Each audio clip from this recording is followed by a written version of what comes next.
Freddy, tooth trouble. I have a problem, a really, really big problem. I'm the only one in my class who hasn't lost a tooth. Let me tell you about it. Chapter 1. The only one. Today, when the bell rang at the end of recess, my best friend Robbie came running into the classroom and almost knocked me over. "Hey, watch it," I said. Robbie was jumping up and down and waving his hands in the air, shouting, "I lost my tooth! I lost my tooth!" He was holding the tooth between his fingers, and he stuck his arm high in the air so everybody could see. "Let me see," said Jessie. Robbie smiled really wide, and sure enough, there was a big bloody hole where his baby tooth used to be. "Ew," said Chloe, backing up. "That is disgusting! Get away from me! You're going to get blood on my brand new velvet dress." "Is there a lot of blood?" Robbie asked, smiling. Just then, Mrs. Wushy, our teacher, came over and said, "Oh, it's just a little bit of blood. Why don't you go over to the sink and rinse your mouth out with water? Just swish and spit, but don't swallow." "Yeah, blood is cool," said Jessie, "but you don't want to drink it. You get a stomach ache. Actually, blood is mostly water."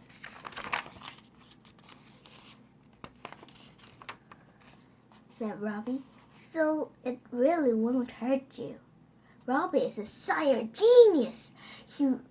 He's read about a million books, and he knows everything about everything. "But only Dracula actually drinks blood," I said. And so does Mr. Pendergast, said Max said, laughing. Mr. Pendergast, in case you don't know, is our principal. We call him the skunk. His hair is black, except for a thin gray stripe that runs right down the middle. But that's not why we call him the skunk. We call him the skunk because his breath stinks. Ew. Whenever he talks to you, you think you're going to pass out from the smell. "Here's a bag to put your tooth in, Robbie, so you don't lose it," said Mrs. Wushy, holding up a plastic sandwich bag. Okay. You have to keep it safe. You have to keep it safe so you can put it under your pillow tonight for the tooth fairy. Once you're finished, then come to the rug.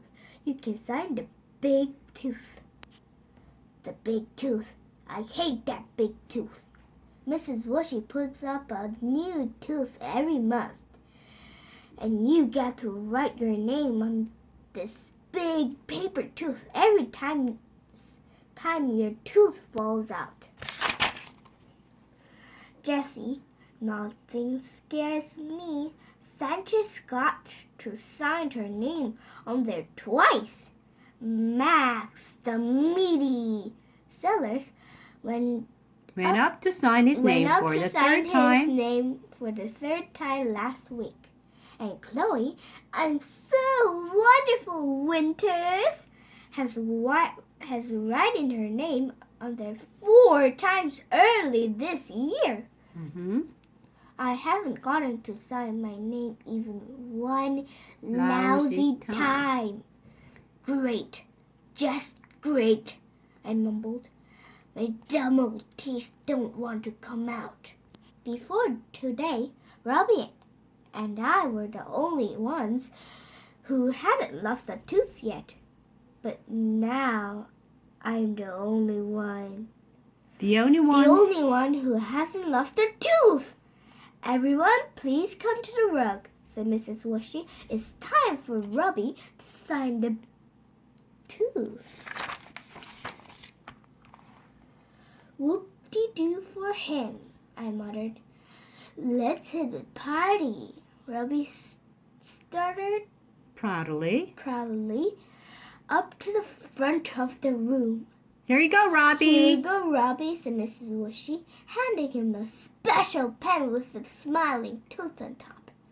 Robbie took the pen and signed it his name really big. R-O-B-B-I-E.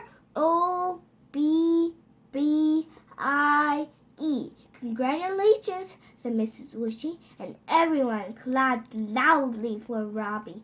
Well, everyone except me.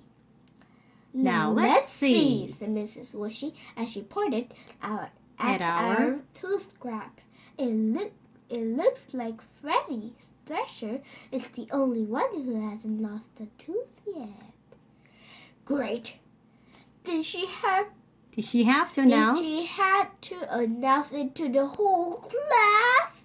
Now everyone was staring at me, and I think a couple of kids were laughing. Max were laughing.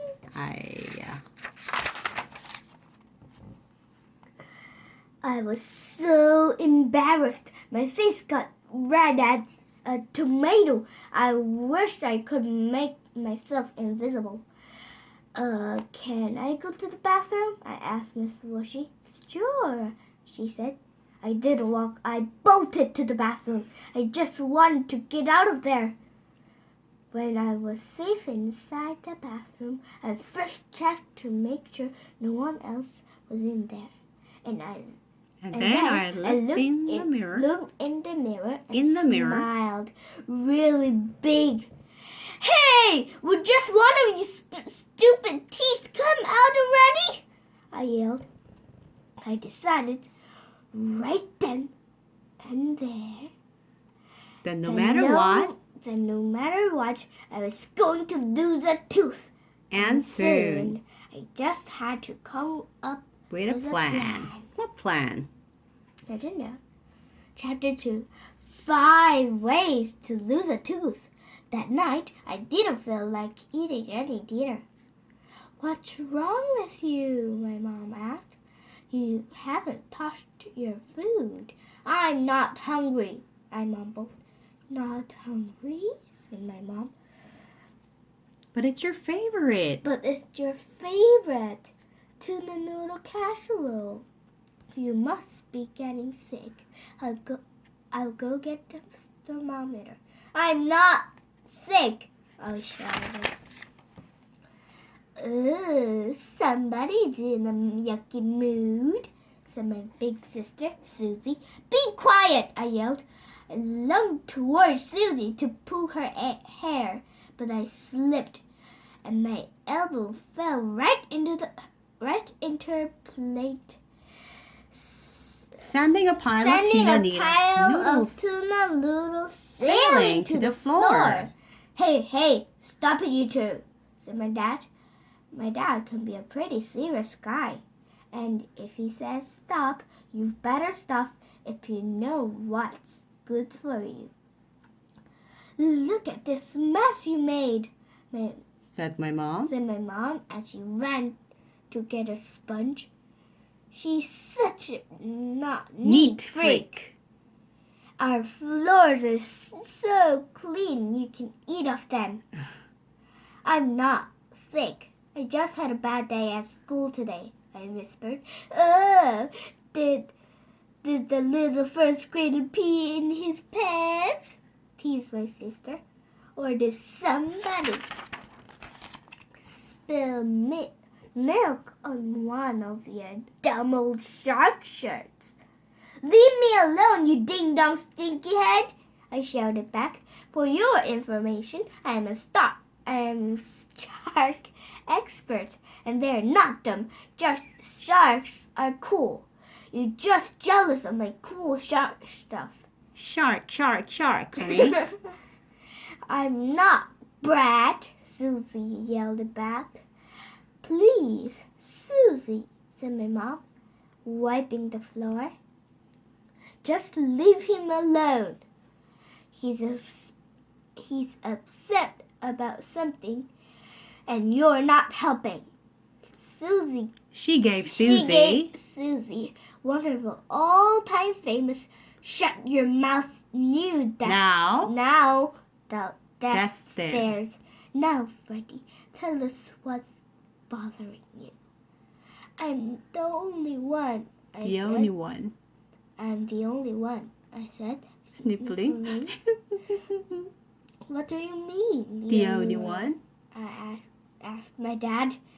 Robbie lost his tooth today, so Now I'm the only one in my class who hasn't lost a tooth.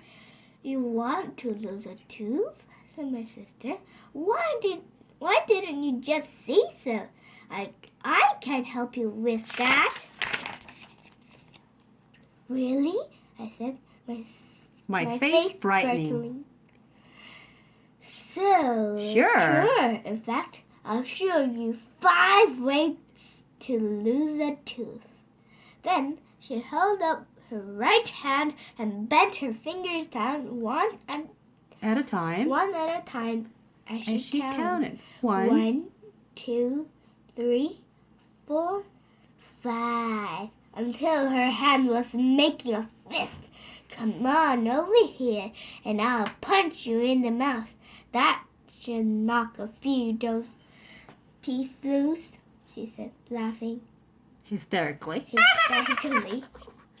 Oh, Susie, that's not so funny. I forgot to laugh. Oh, Susie, that's so funny. I forgot to laugh, I said. Susie Marie Thresher. That's enough, said my dad. I think you need to go to your room right now. I don't want to. I didn't ask you. I'm telling you. Now let's go. After the two of them left the kitchen, my mom came over and put her arm around me. Don't worry, baby, she said, kissing the top of my head. One of those little teeth will get loose sooner or later. Just be patient. I don't want to be patient. I don't want to be patient. I don't want to be patient, I cried, pulling away. I ran to my room and slammed the door. Boom. Then I stopped. Dead in my tracks. I stopped dead in my tracks because I just got a great idea.